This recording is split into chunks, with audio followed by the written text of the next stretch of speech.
lot this time of year. It's a funny thing about some of our Christmas songs. There are some that are very explicitly birth of Jesus. You know, away in a manger, oh little town of Bethlehem, things like that. But Joy to the World is not a song about Jesus' birth. Have you noticed that?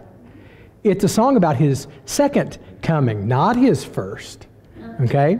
And this is another song that is along the same lines. Yes, this song is about his first coming, if you're an Israelite. If you're in exile awaiting God's Messiah, then that's what this song is about. But we learned this morning that depending on where in time you live, the waiting is different. And so as we sing this song about waiting on God's Messiah, we understand this to be now not a carol of his first coming, but of his second. Another thing that's interesting about Christmas carols is that so many of them are holly and jolly. Have you ever noticed that? I mean, it's exciting. We rock around the Christmas tree and things like that. But true Advent carols are written in a minor key because it's about repentance and waiting.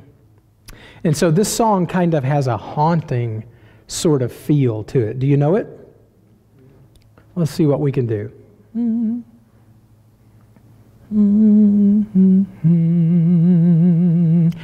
O come, Emmanuel, and ransom captive Israel,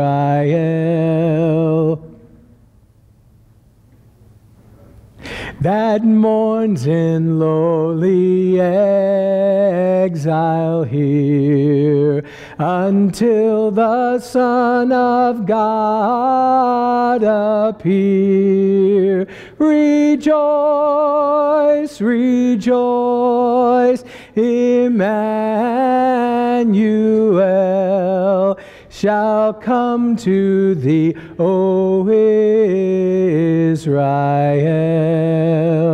O come thou day spring, come and cheer our spirits by thine advent here.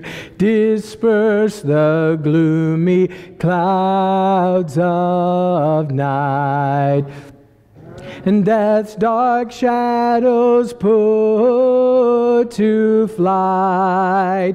Rejoice, rejoice, Emmanuel shall come to thee, O Israel.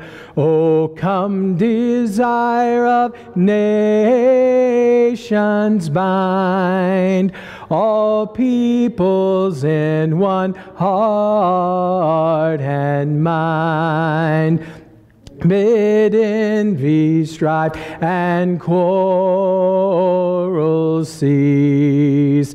Fill the whole world with heaven's peace. Rejoice, rejoice, Emmanuel shall come to thee, O Israel. Now let me tell you something. I told a couple of my classes this week. The songs that we sing at this time of year are some of the most theologically in-depth songs in our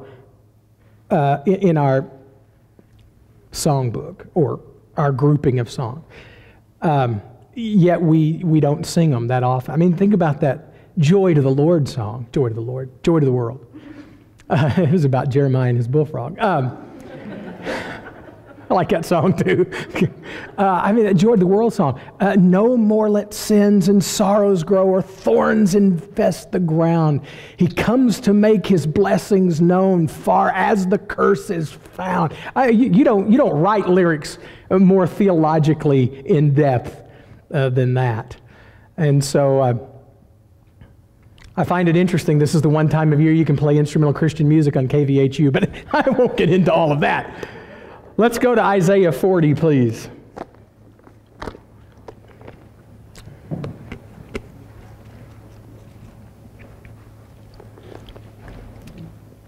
It's no wonder Isaiah is known as the fifth gospel, okay? And it's really important that as we approach this second half of the book, we understand its perspective, okay?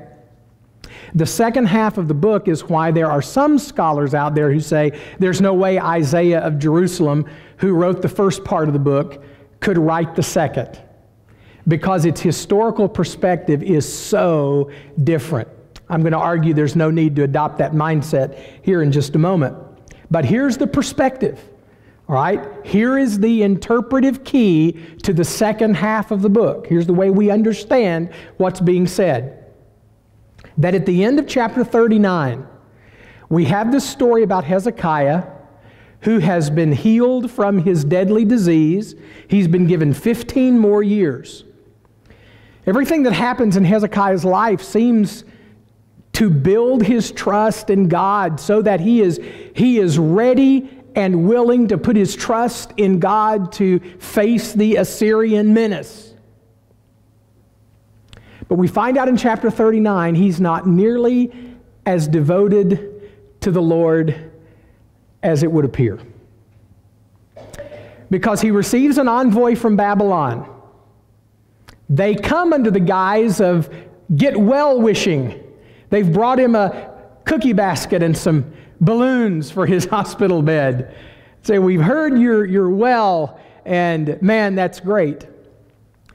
Well, Hezekiah responds, what does the text say? By showing them his treasure house. Look at 39:2. His silver, gold, spices, precious oil, his whole armory, and all that was found in his storehouses. There was nothing in his house or in all his realm that Hezekiah did not show them. Now, why do you think he does that? Why would Hezekiah receive an envoy from Babylon and give them the whole royal tour, not just of the palace, but of his military installations and his treasury? Why does he do that? When you come over to my house, I don't show you where I keep the guns and the money. Mainly because there's not any, but if I had it, I wouldn't show it to you. Why do you think he does that?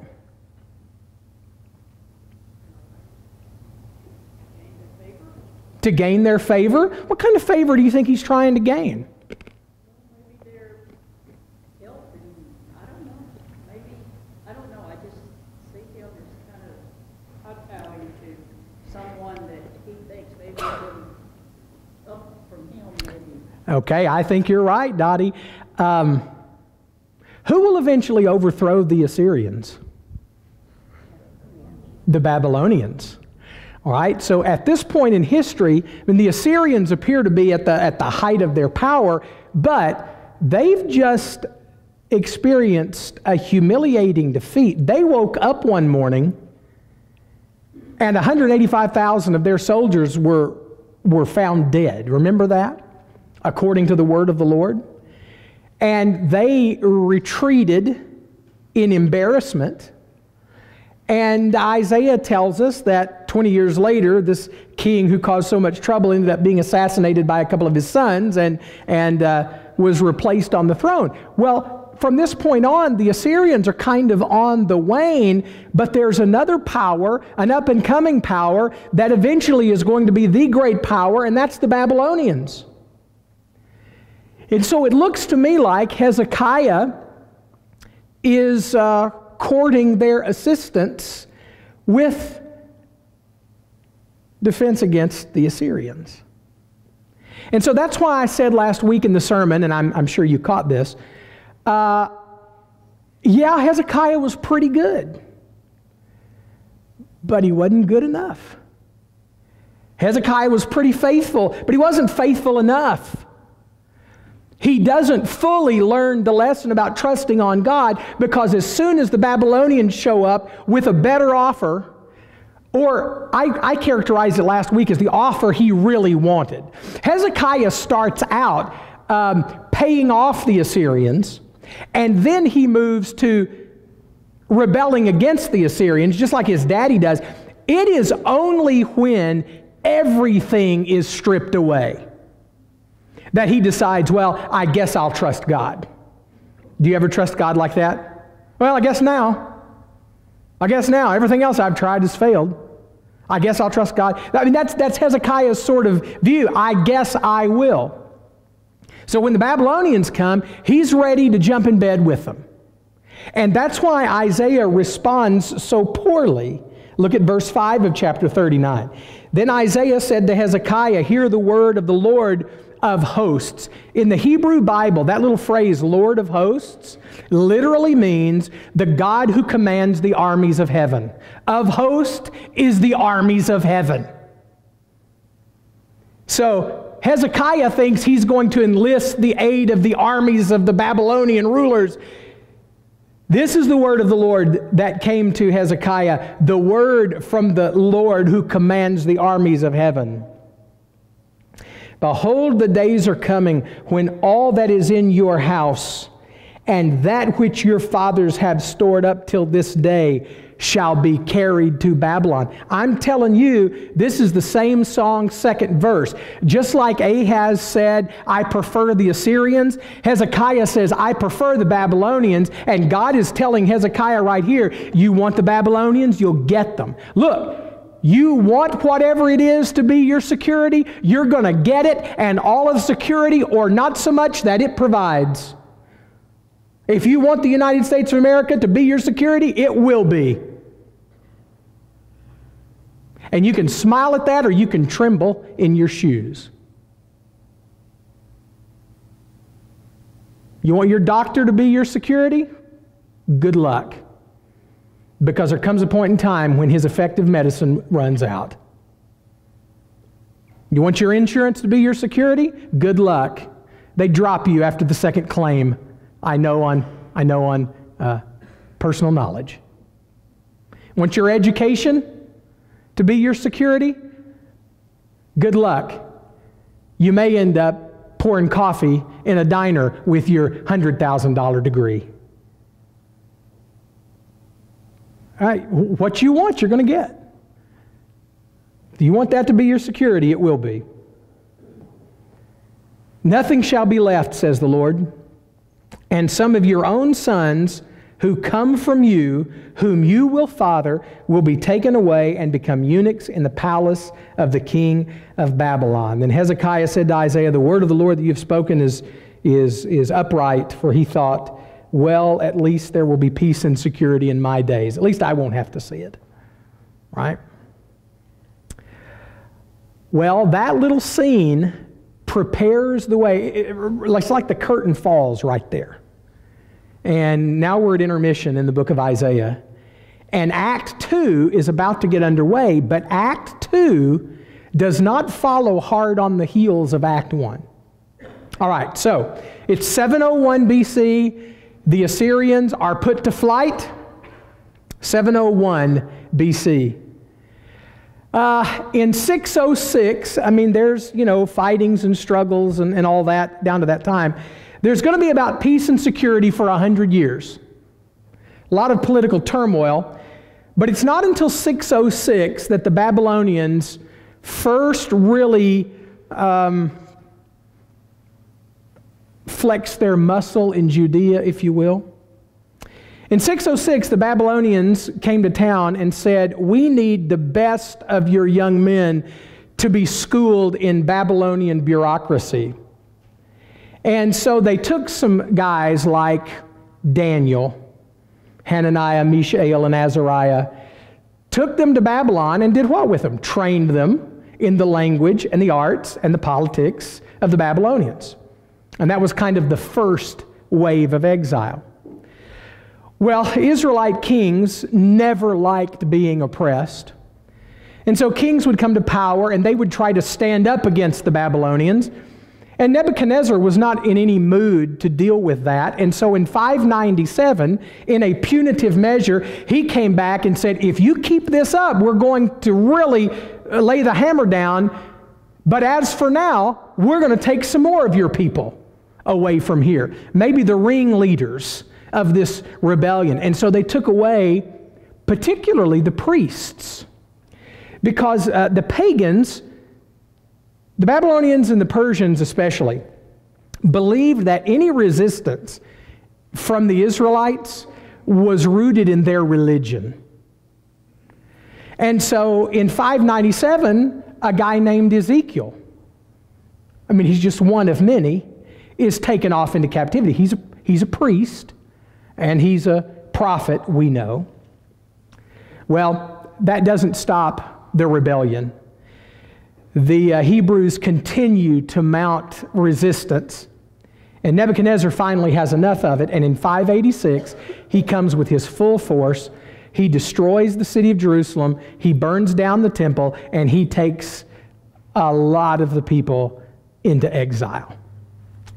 Now, exile was removing them from their homeland, removing them from their kinfolk, removing them from the place where their gods dwelled, and breaking down this nationalistic, patriotic spirit that we think we can stand up against the mighty Babylonians. So in 586, the Babylonian exile occurs. And what you need to understand is just what kind of impact that had on the people of first Israel and then Judah. I want you to think about this. The exile represented a complete reversal of all the covenant promises. All right, what were the covenant promises? We start with Abraham. What was the covenant promise to Abraham? Land? Do what? The descendants, the seed promise, and blessing. I tell my kids there are three things: land, descendants, and blessing. Right? I'm going to give you this land. I'm going to give you descendants. I'm going to bless those who bless you, curse those who curse you, and through you, all nations of the earth are going to be blessed. Well, what's the very first thing that happens in the exile? They lose the land. Right? And then what? Their descendants are scattered to the winds. Okay? All right, what's the next covenant promise? How about the Davidic promise? What was the Davidic promise? What was the Davidic covenant? What did God promise there? Okay, there's always going to be a Davidic ruler on the throne. Well, what happened in the exile? The last thing we saw was the Davidic king with his eyes poked out, in chains, marching toward Babylon. No more Davidic king, and there will not be another. There will be governors, there will be overseers, but there's not going to be another Davidic king until far in the future. We'll get to that in a minute. Okay? What was another component of the Davidic covenant or promise? This is God's king. What else?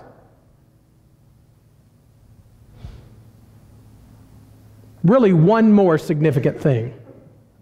I mean, there's a whole list of things, but the one more significant thing is Jerusalem is my city. It's the city where my name dwells. It's the city where my house is built. Well, wait a minute. It's in ruins. The temple's gone. All right, so understand what I'm saying, that with the exile, you experience the reversal of all of the covenant promises. It looks like that every promise God has ever made, He has now unmade. He's reversed. And so I said in the sermon this morning that this results in a crisis of faith. This results in a lot of the people of Israel asking, why did this happen? And the primary understanding that they would have had is that their God got defeated by the Babylonian god or gods. The ancients believed that when one nation triumphed over another, it was because one nation's God was greater than the other. And so God has been deposed of his greatness. Now, if they weren't willing to believe that, then they had to believe something like, well, he's not powerful enough to keep his promises. Maybe he wasn't defeated, but he certainly wasn't as powerful as the Babylonian gods. Or maybe he just doesn't love us anymore. Maybe he chose us, but he unchose us. And that would be the most likely answer, because then people would say, well, why did he unchoose us? Well, it must have been because of our sins. And lest ye think I am making this up, listen to the Psalms that the people write in the exile. Let's go to Psalm 74.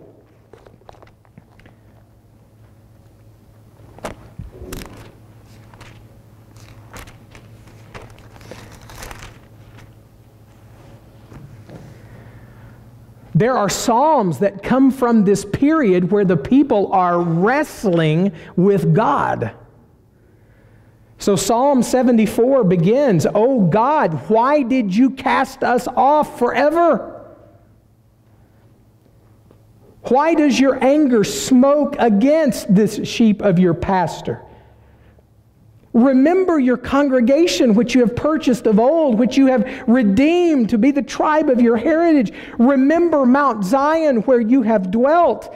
Direct your steps to the perpetual ruins. The enemy has destroyed everything in the sanctuary. Your foes have roared in the midst of your meeting place. They set up their own signs for signs. They were like those who swing axes in a forest of trees. And all its carved wood they broke down with hatchets and hammers. They set your sanctuary on fire. They profaned the dwelling place of your name, bringing it down to the ground. They said to themselves, we will utterly subdue them. And they burned all the meeting places of God in the land. We do not see our signs, and there is no longer any prophet. And there is none among us who knows how long, O God, is the foe to scoff? Is the enemy to revile your name forever? Why do you hold back your right hand? Take it from the fold of your garment. Destroy. You already just said, God, get your hands out of your pockets and do something. Okay, so you have to understand Psalms like this from the heat of the moment. Look at Psalm 89. And there are a bunch of these. I'm just showing you a sampling.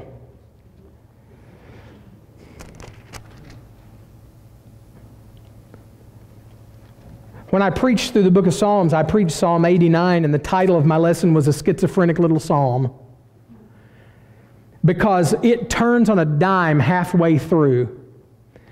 The first 37 verses are praise to God for the Davidic covenant. Sometime when you have time, read through Psalm 89 and just circle the number of times he talks about steadfast love. Steadfast love, your steadfast love, your covenant loyalty. David, your king. I mean, it's just praise, praise, praise. But then look at verse 38. But now you have cast off and rejected. Now you are full of wrath against your anointed. I mean, the psalmist is trying to reconcile the God of the past, which seemed to act out of steadfast love and compassion, with the God he's dealing with now. Verse 39, you have renounced the covenant with your servant. You have defiled his crown in the dust. You've breached his wall. You've laid his stronghold in ruins. All who pass by plunder him. He's become the scorn of his neighbors. You've exalted the right hand of his foes. You've made his enemies rejoice. You've turned back the edge of the sword and not made him to stand in battle. You've made his splendor to cease. You've cast his throne to the ground. You've cut short the days of his youth, and you've covered him in shame. How long, O Lord?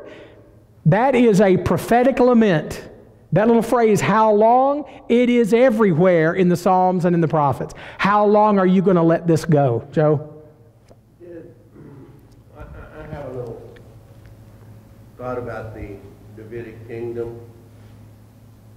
Daniel was of the tribe of Judah. And he, in essence, ruled Babylon under Nebuchadnezzar. After the dream and so on, he was placed, and then Meshach, Shadrach, and Abednego, I don't say their Hebrew name, but they were the governors. And Daniel's plain about that, so he kind of was on the throne still over God's people. So what you're saying is, let me borrow the phrasing of Isaiah. What you're saying is are you saying God preserved a remnant in the middle of the exile? As a reminder? Even in exile, you have God's people on the throne. That's right. That's a very good observation. Okay, so you're jumping ahead of me here. You're jumping ahead of me here. I'm trying to make these people go to the depths of despair. They're wondering if this class will ever be over. Okay. So I want you to feel what they felt. Okay. How might it feel for you? You've been strong and healthy as a horse your entire life. And now, all of a sudden, you struggle with debilitating pain and weakness. How long? You've grown up in the United States of America, that is at the top of the world. And then one day she's invaded. And her king is executed. And, I mean, how would you feel? How would you feel? They come to your house, they take away your flag, they take away your guns, they put a swastika on you or a crescent moon. I'm trying to just probe here. How would that feel? What would you think? How would you deal at that moment? Despair. Yeah, despair, the depths of despair. Everything you've known is now gone or over, and you start crying out to God. Now, the thing about it is, you should have known better. See, that's the thing. It's not like there weren't prophets telling you this was going to happen, because there were.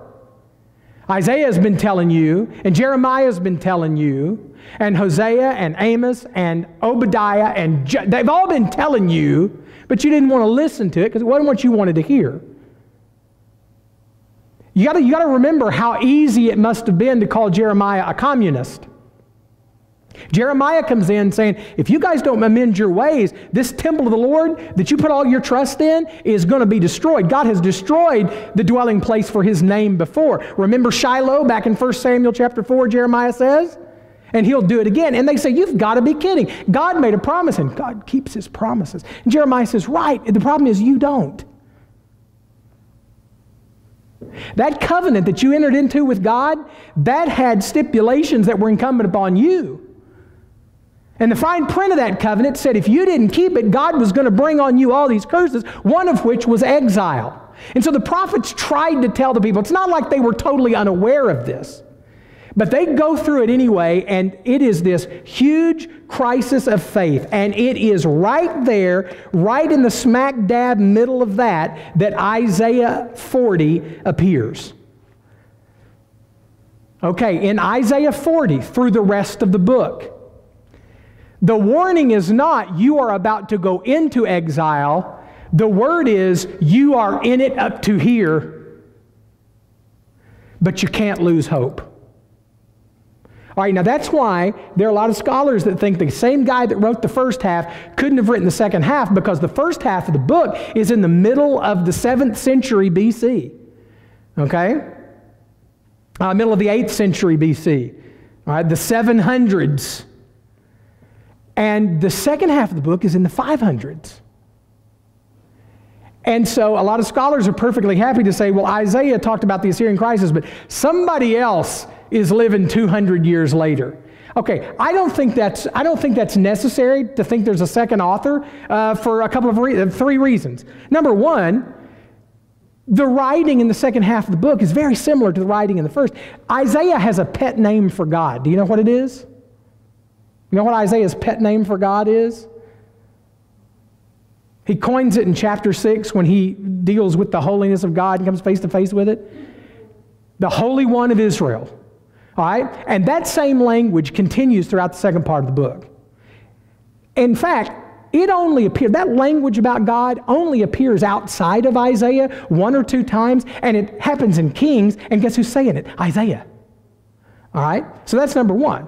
Number two, Jesus quotes from both halves of the book, and he calls it Isaiah.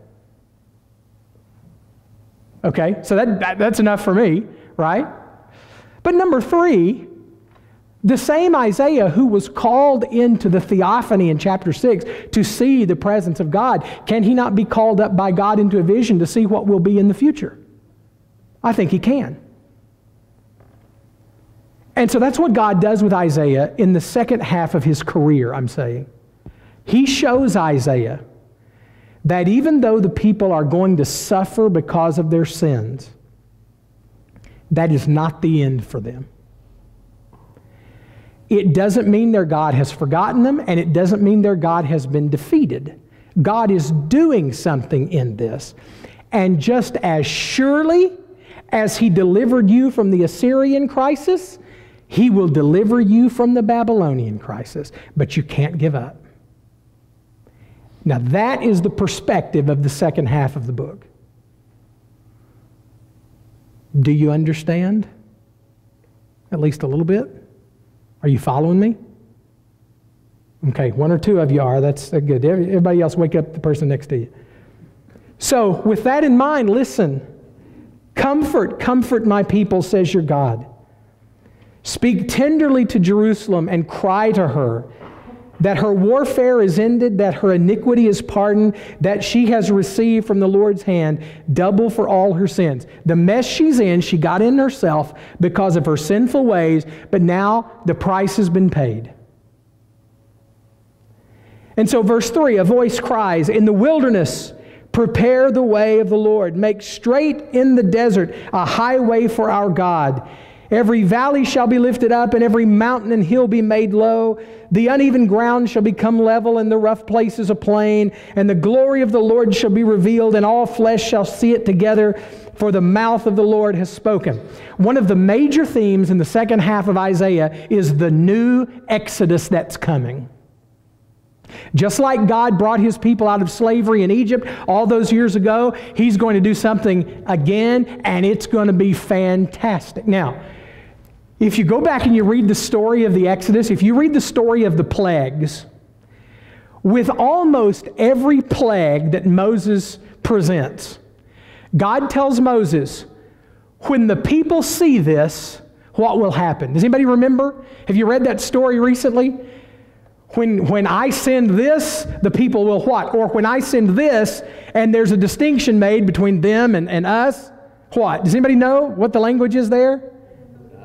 They will know that I am God. That's right. When I do this, people will know. And it's very clear in the Exodus story. My people Israel will know. Pharaoh and the Egyptians will know. He even gets specific. He says the magicians will know. You know, the magicians who can jump on board with their sleight of hand and whatever it is that they do, they're going to know. And then he says, and all nations will know. Well, we get some confirmation of that 40 years later in a Canaanite brothel. Do you remember when the 2 spies ended up at Rahab's house and she hid them? And after the king's soldiers were gone, she went up there and she said, let me tell you why I have hid you. And you remember what she says? I have heard what your God did. And she says, I know that he is the Lord of the heaven above and the earth below. Now, let's make a deal. Okay, that's the same language that's used here. God is preparing a path in the wilderness.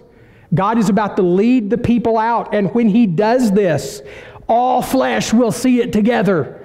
The world will know. And so then verse 6, a voice says, cry. Now this is what's referred to as Isaiah's second calling. First calling was in chapter 6. And God said, I want you to preach judgment. And he said, how long? And he said, till everybody's dead. Verse 6, a voice says, cry. And I said, what shall I cry? Now, there is a good case to be made here that Isaiah is in the heavenly council meeting. Okay. Swindle, you've done left the building. Okay, let me here. If you study the Old Testament, you find out that God has a council. It's referred to as the divine council. If you've ever read through the Old Testament and heard God talking to himself and wondered who he was talking to, it's his heavenly council. He is attended by angelic beings. He gives orders to them. They carry out his work. And sometimes the prophets are invited to those meetings. There are two words in the Old Testament that are translated as prophet. One is the word navi, which means one who is called to a task. That's the primary word.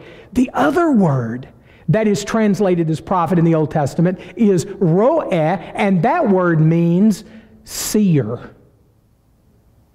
Because sometimes the prophets hear the word of the Lord and are told, go preach it. Sometimes the prophets are invited to see what God is up to. And that's what's happening here. You've got three different voices here that are talking. And Isaiah doesn't come into the story until verse 6. He is hearing another voice in another conversation, and finally that voice says to him, prophet, cry out. And he says, what shall I cry out? Cry out this, that all flesh is grass, and all its beauty is like the flower of the field. The grass withers, the flower fades when the breath of the Lord blows on it, and surely the people are grass.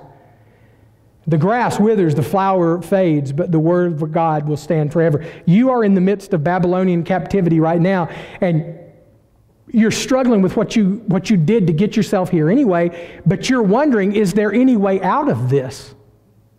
The Babylonians are at full strength and many, and they rule you with an iron fist. Nahum says of Assyria 100 years before this, they are at full strength. And the Lord says, but I'm against you, and you will float away. That's what he's saying here. Even though it looks like there is no end to your exile, these human kings and these human kingdoms are no more eternal than the flowers and the grass. And they will fade away just like the seasons change. But the word of the Lord stands forever. So what I'm about to tell you is going to outlast the Babylonians, and it'll outlast the Persians, and it'll outlast the Greeks, and it'll outlast the Romans, and it will last until eternity dawns. You can take it to the bank. So verse 9, go up on a high mountain, O Zion, herald of good news. Lift your voice with strength, Jerusalem, herald of good news. Lift it up. Fear not. Say to the cities of Judah, behold your God. Behold, the Lord comes with might. His arm rules for him. Behold, his reward is with him. His recompense is before him, and he will tend his flock like a shepherd. Two images of God right here in this little paragraph that seem to be so opposite one another. He will tend his flock like a shepherd, gather his lambs in his arms, carry them in his bosom, and gently lead those that are young. What are the two visions of God in that one paragraph that seem at total odds with one another? What are the two images? His might and his tenderness. The strong warrior and the gentle shepherd, right? I guess it depends on which side of him you're on, doesn't it? If you're the Babylonians, you're going to get the warrior. If you're the Israelites, you're going to get the shepherd. Well, that's the image of God here, right? Now, verse 12 seems to be going in a different vein. What reason do the people have to believe this?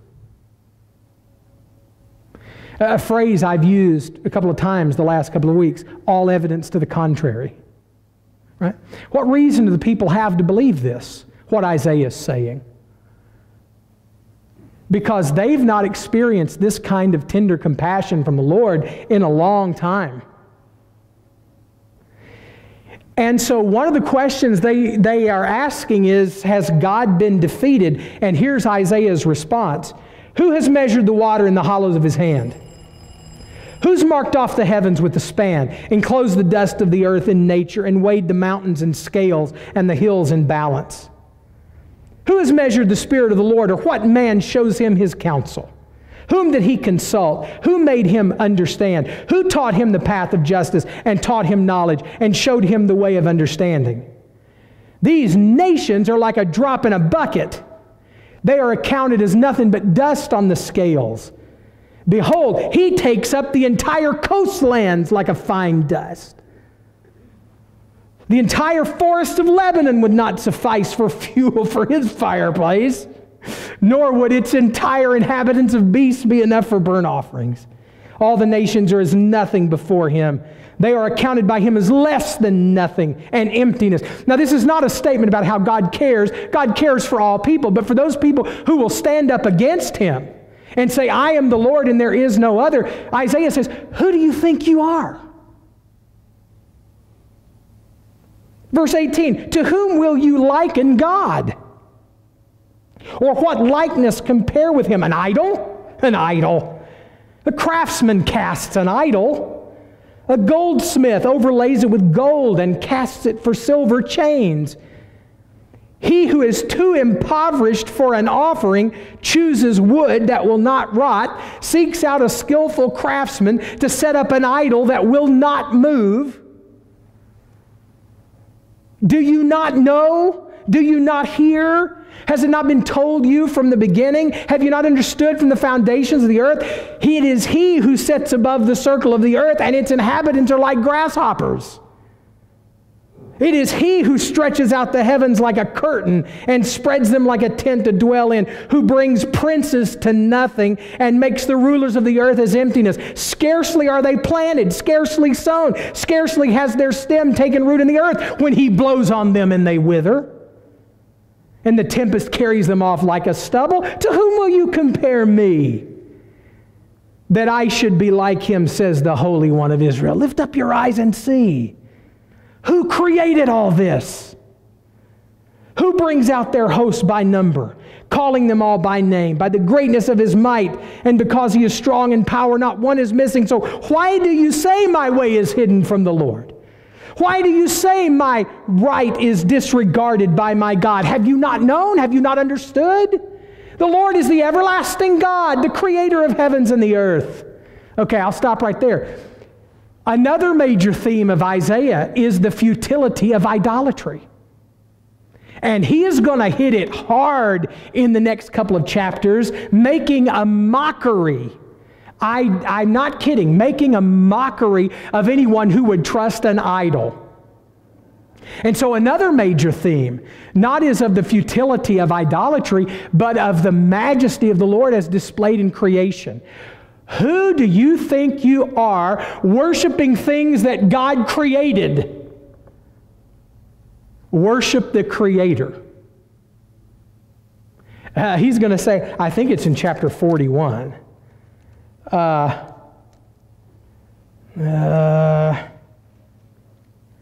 Maybe it's in 44. Well, I'll find it. He says to them, you're so weak. He says, you carry your idols everywhere. Who's carrying you? He says, who's carrying you? So we've got these major themes. One of the themes is comfort. The God who is the second major theme, creator of everything, third major theme, and so high above the idols. It's not even imaginable. That God is the one who brought this on you and can bring you out of it. And that is what he will do. That is the second half of Isaiah. The first half of Isaiah is judgment. The second half of Isaiah is comfort. And the comfort is in realizing that God is the powerful creator who keeps his word, who defeats his enemies, and then who will restore Israel and keep her promises. And so,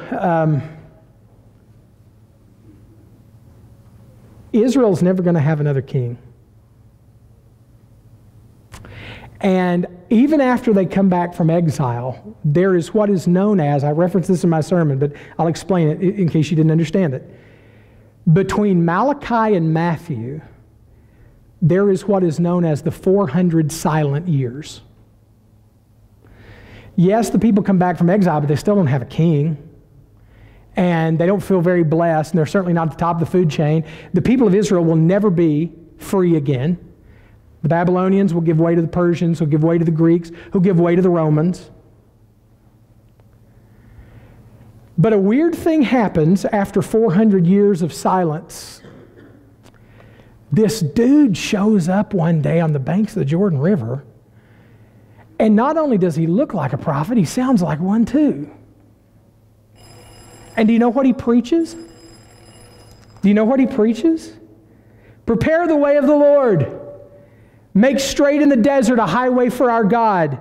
Every valley shall be lifted up, and every mountain shall be made low, and the uneven ground shall become level, and the rough places a plain, and the glory of the Lord will be revealed. You know what that guy's name was? And all 4 Gospels talk about him. You know what his name was? John the Baptist. Because all of a sudden, the king that the Israelites have been waiting for all these years finally shows up. And wouldn't you know, they missed it.